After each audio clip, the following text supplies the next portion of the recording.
Let's bring him on after some technical difficulties. There he is. There's that beautiful face. There's Jim Salisbury joins us. Jim, you just broke a little bit of news that the Phillies came to an agreement with their second-round pick, giving him, substantial the 63rd pick. Can we read into that as they really like this kid and wanted to get him in the system? Absolutely. They went over $1 million above slot, so they like him. Big outfielder with some athleticism and power to dream on. They have an agreement pending a physical. You get him in the system and let your player development people go to work on him. So I don't think they would have spent 63rd overall pick, which is a valuable pick, if they didn't have a pretty good idea they could sign him. But they had to pay for him to get him out of his college commitment. And I'm interested to see what he can do in the system, and another good-looking player to keep an eye on. We'll keep an eye on him in about 4 or 5 years if he's. That's the way the game works. That's the way the game works. Absolutely. But Jim, 8 days from now, the Phillies have an opportunity to improve their club. With the third wild card spot, it kind of keeps more teams involved. The action doesn't happen until late. Next Tuesday is the trade deadline. If you had to guess right now, which is a more pressing need internally? Is it a bullpen arm or is it an outfielder / right-handed bat? What would you guess? I think it's pretty clear that more pressing need is probably in the bullpen with what we've seen as of late. And with some other factors, Trey Turner's been hot, smoking hot. Nick Castellanos has been better, and JT Realmuto is back. So, this right-handed hitting fortification has arrived in terms of presence and performance. I still think they'd like to get a right-handed complementary bat to platoon with Marsh in left field. Marsh hits righties, and get a guy who hits lefties, and you got a nice combination player. Marginal pickups can often really enhance a good team. Phillies are a good team. So I would look for something marginal in terms of right-handed bat. And something a little more significant in the bullpen. And even before this little blip we've seen with the bullpen, last Sunday, and then Alvarado's had some issues. I think they were leaning bullpen anyway, just because, we see it all every October. Bullpens are so important in October, so important in pennant races, so important in the modern game. So I think they'll act. I think Dave Dombrowski will act in both areas. That's my gut feeling, and I think the bigger need is in the bullpen, and that probably would be the more significant acquisition. We've seen Weston Wilson come up and getting a look, seeing if he can be the right-handed bat, see if he can maybe replace PHLY if they get a right-handed bat, and that would allow possibly them to use more resources on a bullpen arm. That's kind of my read of the whole situation. Yeah. I mean, we've talked a lot about the outfield and the bullpen discussion. On the bullpen side, I want to start there and continue with what you mentioned, because obviously with Jeff Hoffman and Matt Strahm, well-deserving of being all-stars, they've been phenomenal this season. Orion Kerkering, it feels like he's had a dip because he gave up multiple runs in a game for the first time this season. Yeah. He's had a 2.57 ERA in July. That's not too bad after having an under 2 ERA in June with a 1.59 and a 2.13 ERA in the month of May. Jose is the one. Because when you look at his numbers, unfortunately, he was sub-1 for April. He was a 2.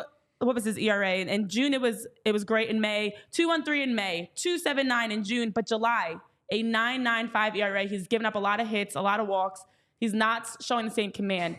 It's been the constant conversation. Do the Phillies need a closer? Do they need a true closer? What are your thoughts now that we're in late July? Is there still a need to bring in that closer piece, or is it more still by committee when you have a guy like Jeff Hoffman, Matt Strahm, and try to get Jose back right? What are your thoughts? Because everyone's ready to just absolutely feel like there's a need for a closer, and we've been on the fence about it.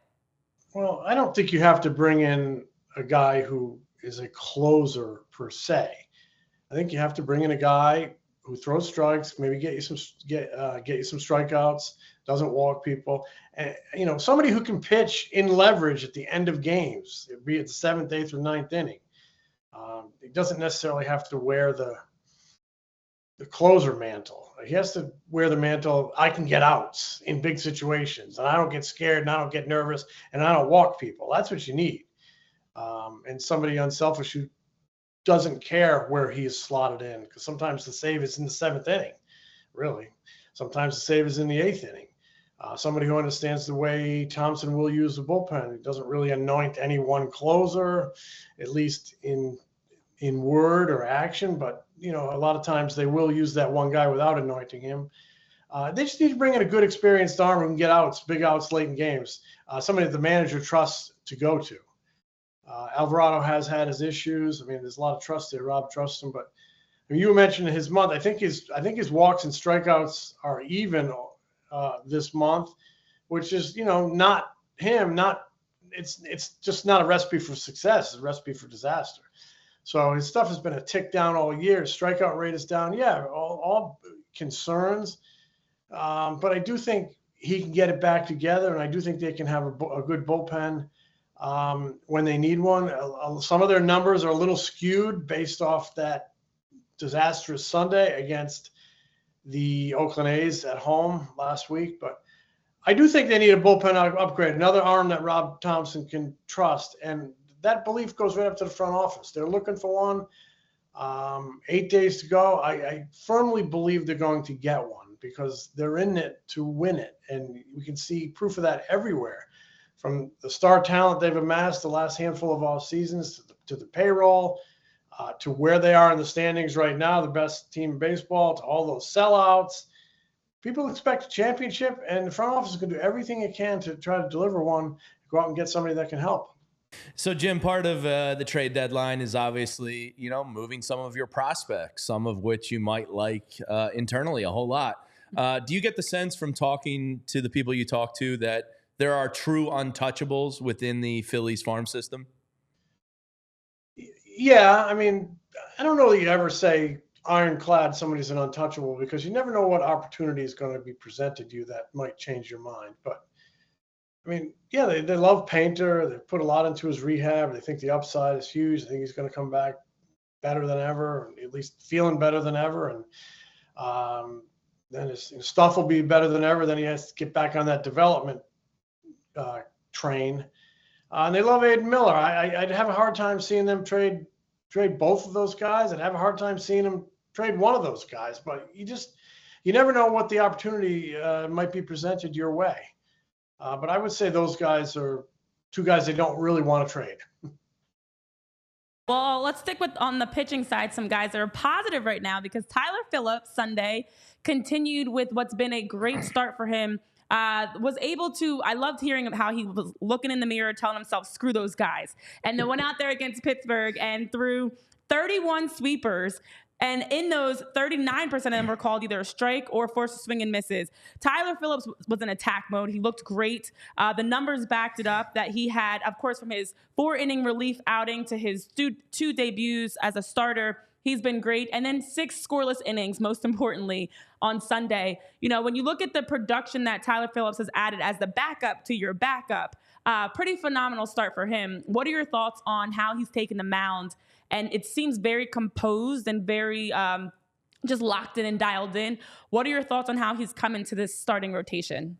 Well, I think that's a great word you use, composed. And I think it's important, whether you're a 10-year veteran or a rookie, to have composure. It's the best league in the world. The game moves a million miles an hour, especially for a guy who's just getting to the big leagues. Big jump from AAA, and his poise, his composure, as you said, have been excellent. I think that shows in his ability to throw strikes. Has he walked anybody yet? In his last inning, I think he did have one. Mm-hmm. So he's walked one. Okay. Yeah. Yeah, I mean, that's great. That's what you want. Young guy, not overthrown. He relies on movement down in the zone. He's got that sweeper, slider, whatever you want to call it, and he sinks it. He kind of acts like he belongs. You made a really good observation. He's been in attack mode, and that shows confidence when you're in attack mode, and that's what you have to be when you're a pitcher. You have to kind of take control of that at bat. You have to think like, I'm the hunter here, and he's done that, and he's done a really good job. And yesterday was huge, because nobody wants to come out of the break with 3 straight losses, and he played the role of a stopper, which is usually what you see from a guy who's been around 8 or 9 years. So he did a great job yesterday. He's given he's building a nice little foundation. I know it's only been 3 outings, but building a nice little foundation for his arrival in the big leagues, and he has to keep building on it. I think one of the keys is don't try to do too much. Don't get swept up in the moment. Don't think you have to be Aaron Nola or Zach Wheeler, and it appears he thinks that way. They just need a guy to give him 5 or 6 innings in the number 5 hole. 5 innings, 3 runs. You can do that. Have that mentality. Win the first inning, win the second inning, win the third inning. Small bites. He can be very successful in that role for them, and they need somebody. Turnbull's a ways away.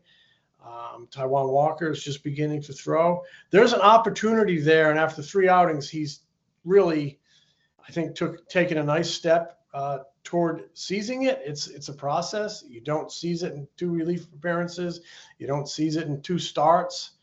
But he's done a good job. So, he needs to build on that for the next one. He's been a nice eye opener for this team. Yeah, him cursing at himself, Jim, on the mound reminds me of me on the golf course. Every time I duff a shot, you just got to let those F-bombs fly at yourself a little bit, As long as you cover your mouth, right? Exactly.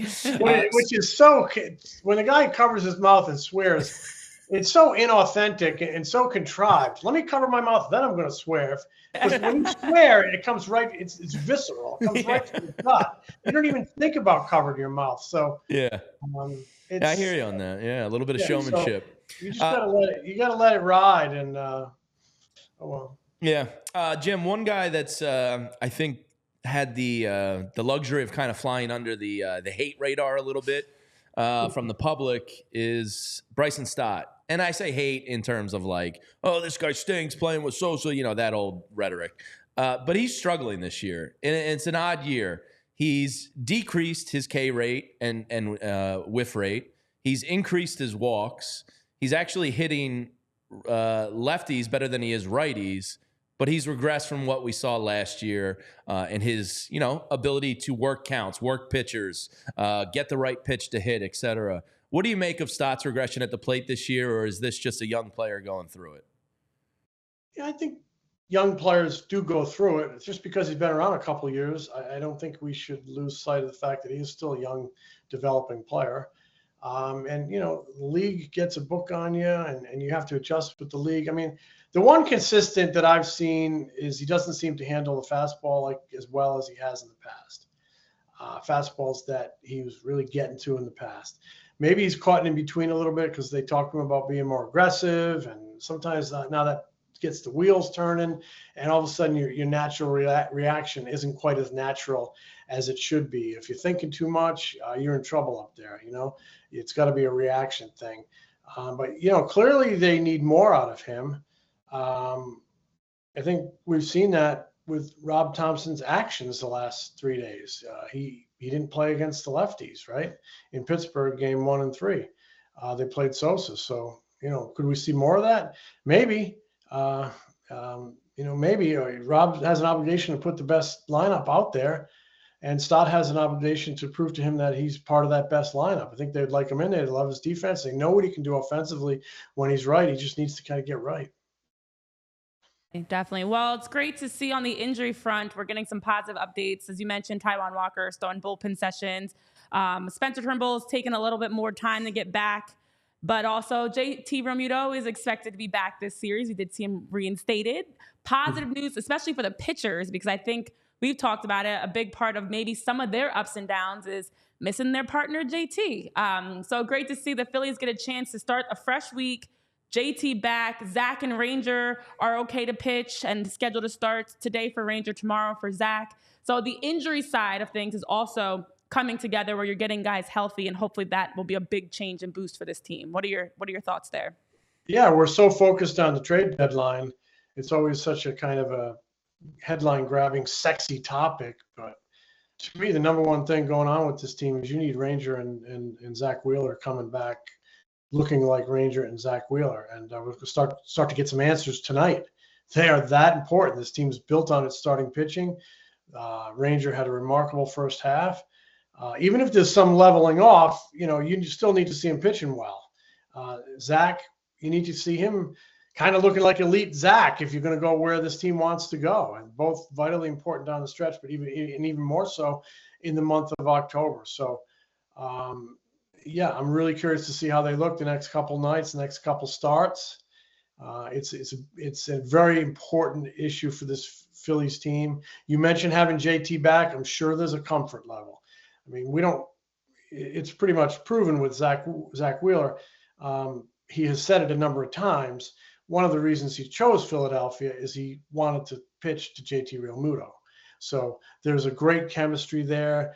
JT's handling of the running game allows Zach to take some of his thinking out of that process. When there's a runner on first, Zach is just focused on executing the pitch. He's focused on getting the hitter out, not so much letting that runner on first steal his attention, because he knows JT's got the running game under control that allows Zach to execute that pitch. So there's great trust there, top to bottom in the staff. Getting JT back is like, getting the big brother back for that pitching staff. And it certainly helps that, he is they've craved a right-handed bat.